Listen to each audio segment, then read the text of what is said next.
इस वीडियो में मैं आपको दो ऐसी कहानियाँ बताने वाला हूँ जो कि बुद्ध के जीवन से जुड़ी हुई है और बहुत गहरी सीख है अगर आप इसे समझ गए तो पहली कहानी कुछ ऐसी है। भगवान बुद्ध ज्ञान प्राप्ति के लिए घोर तप में लगे हुए थे।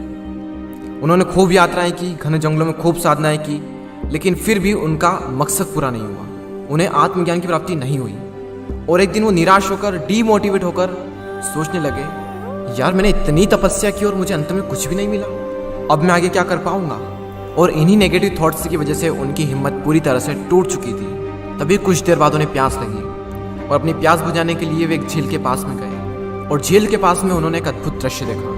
एक गिलहरी जिसके 2 बच्चे थे वो पानी में गिर गए। पहले तो गिलहरी ऐसे ही बैठी रही और कुछ देर बाद गिलहरी झील के अंदर गई, अपना पूरा शरीर पानी से भिगोया और बाहर आकर उस पानी को झाड़ने लगी और वो ऐसा बार बार करने लगी।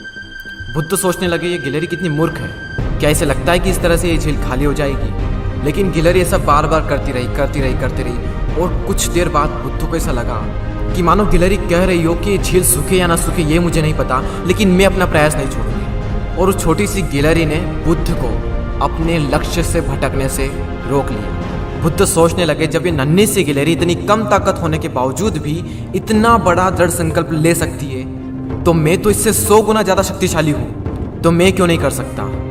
ये सोचकर बुद्ध फिर से अपनी साधना में लग गए और अंततः उन्हें ज्ञान की प्राप्ति हुई।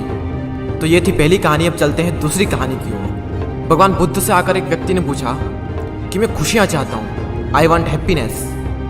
तब बुद्ध ने कहा कि तुम्हारे प्रश्न में ही तुम्हारा उत्तर है। सबसे पहले तुम अपने प्रश्न में से मैं को हटाओ, यानी आई को रिमूव करो, क्योंकि अगर तुम खुद के ही बारे में सोचते रहोगे तो क्या खाक खुश होगे। अब बचा क्या, खुशियाँ चाहता हूँ, वांट हैप्पीनेस। तो इसमें से चाहत को हटाओ, वांट को रिमूव करो, क्योंकि ये तुम्हारा डिज़ायर है। जिस दिन तुम्हारी सारी इच्छाएं खत्म हो जाएगी उस दिन तुम पूरी तरह से खुश हो जाओगे।